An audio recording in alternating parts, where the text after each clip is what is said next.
Khuzani Mpungose. Khuzani Mpungose. Uyazi ukuthi mina ngineqiniso ndoda. Khuzani Mpungose.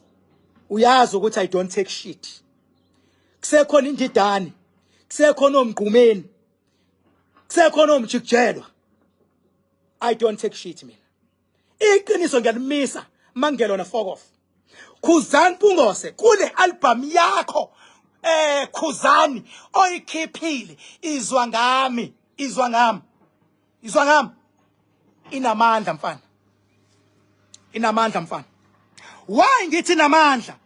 Ingoba awucabanganga izinto eziningi. Uvele waqonda ngqo. Upgradeile kule album. Upgrade uMaskandi futhi. Usebenzile mfana la kule album. And kule album ngathi umprofeti baba. Kule album into zenzayo zidlula inyanga eziningi engezi iprofeti. Uyabona mfethu ayikho into ebuhlungu njengokuthi abantu babethandana kube mnandi. Abanye baze badele konke ngethandazo wabo. Abanye mfethu baze beye ngisho kolobola kikizwe. Kodwa mase bexabana abantu bese beyakhohlwa okubi okuhle ekade benzana kona. Omunye mase eba yinja. Asho athi uyinja wena. Baze bathukane nangezici zabo public. Sebekhohliwe ukuthi before bathukane bake bajabule. Uyabona lesiprophet osishilo wathi namhlanje kumnandi kodwa kusasa omunye uzoba yinja omunye abe impongolo. Kumina Khuzani ube yiqhawe kuleyo ngoma. Ziningi ingoma zakho ngizilalele zonke. Uyinkunzi la.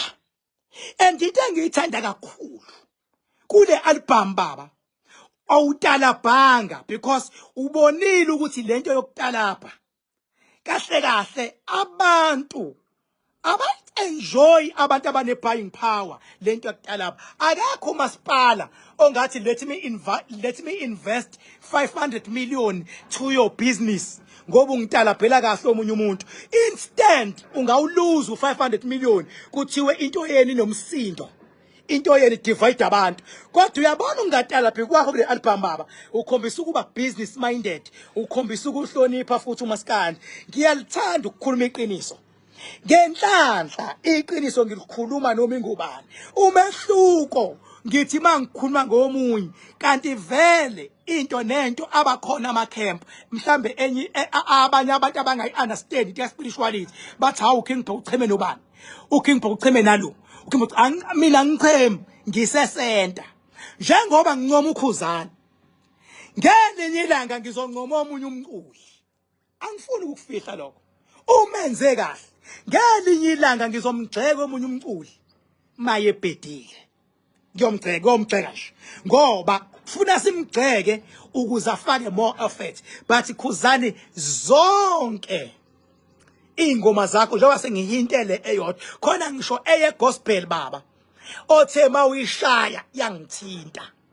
Khona ingoma zikaMaskandi ziningi ngengilokhu ngizisho ziningi ziyatrenda seyishaye ngisho ama-million ezinye uyinkunzi lapho. Kodwa lento yakho yokuthatha uMaskandi wawubeka kule level yale album yakho mina ngikushayela izandla uyinkunzi. Lento yakho ukuthi ukwazi ukuthi ngale album kunabalandeli abaningi abaqhamuke kumaqhawe kaMaskandi ahlukahlukene abafikile bazojoyina ngoba befuna lolu hlobo lamaskandi olenzile. Uyinkunzi mfana. Uyinkunzi Khuzani Mpungose. Uyinkunzi. Ngicela futhi mzwane ngigxeka ngelinye ilanga. Ongibeke. Ngicela ukuthi ngelinye ilanga mzwane kuthiwa ngiyagxeka. Kuyobe ngigxeka ngokweqiniso nangokuthembeka. Kuyobe ubhedile inkunzi. Kodwa mawenze kahle ngiyohlala ngikuncoma. Mawenze kahle ngiyohlala ngikuncoma. Nomunye uMaskandi futhi benze kahle ngiyomuncoma. Ukuthi abanye bayanyanya angisebenzi mina ngokupretenda. Njengoba ngincoma lokho ngincoma from the bottom of uzwane la. Sebenzile inkunzi Malanga. Siyabonga koMpungose. Siyabonga edlozini la komama wakho. Siyabonga kuyidalwa ngalomsebenzi owenzile. We are very very very proud of you. Show mina. Ingangithi ngamanje angifuni ukwanda kakhulu. Sengilithintile likaMngomezulu. Ngalithinto lo Khosi FM. Khosi FM sicela ningasixoxeli. Into enifuna ukuyisho ngomlomo ayibe ku-create